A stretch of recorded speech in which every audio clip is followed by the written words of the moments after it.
Você acorda com o barulho do mar batendo forte. O cheiro não é bom. Não existe cama. Não existe conforto.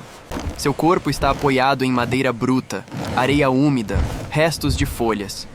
O calor já começa a incomodar antes mesmo do sol aparecer por completo. Você abre os olhos e leva alguns segundos para entender onde está. São Vicente. Ano de 1532.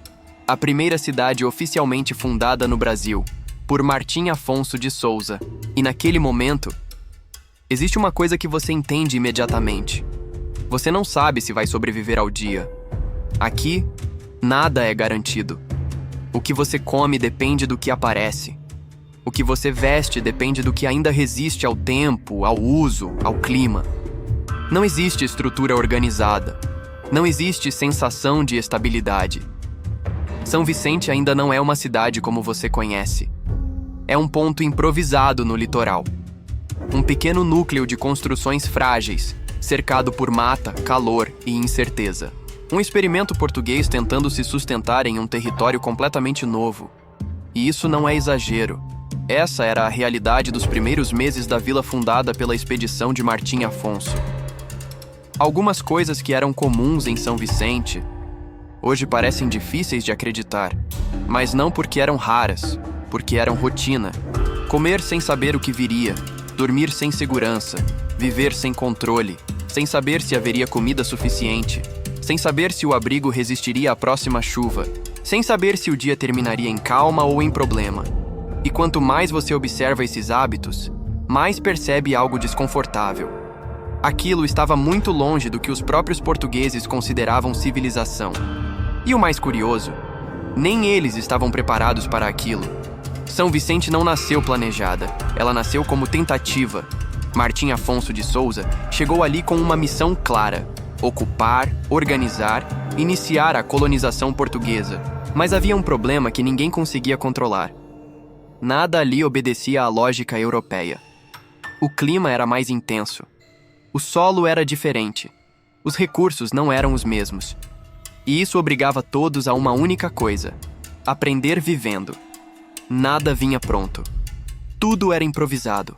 As primeiras construções eram simples: madeira, palha, barro.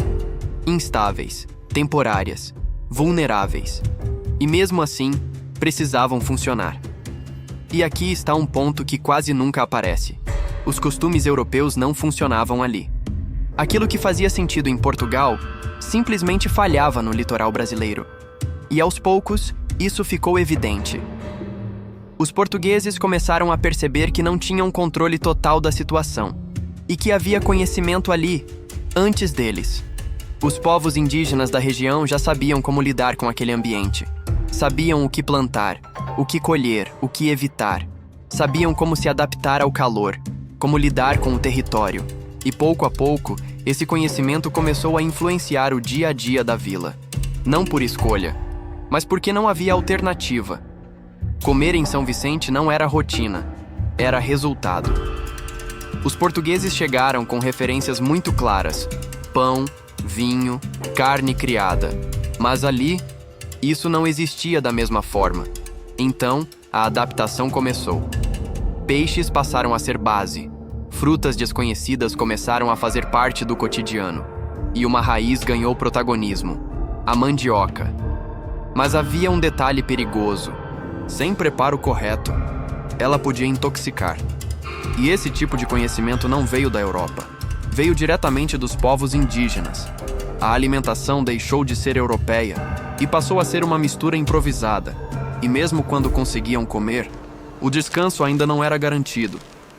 Dormir em São Vicente não significava segurança. As construções eram frágeis.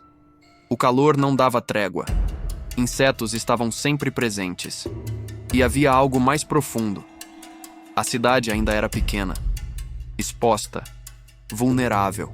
Qualquer som diferente podia significar problema. Então dormir não era desligar, era pausar. Você fechava os olhos, mas permanecia alerta. E tem algo que hoje parece básico, mas ali era um desafio constante: higiene. Não existia sistema, não existia infraestrutura. A água precisava ser buscada manualmente. Banho não era hábito fixo, era oportunidade. As roupas eram poucas, usadas por longos períodos. O calor acelerava tudo: cheiros, desgaste, desconforto. E mais uma vez, parte das soluções veio da observação de quem já vivia ali. Mas mesmo assim, era uma realidade completamente diferente. E aqui está o ponto mais impressionante de todos. Nada disso parecia estranho para eles. Com o tempo, aquilo virou normal.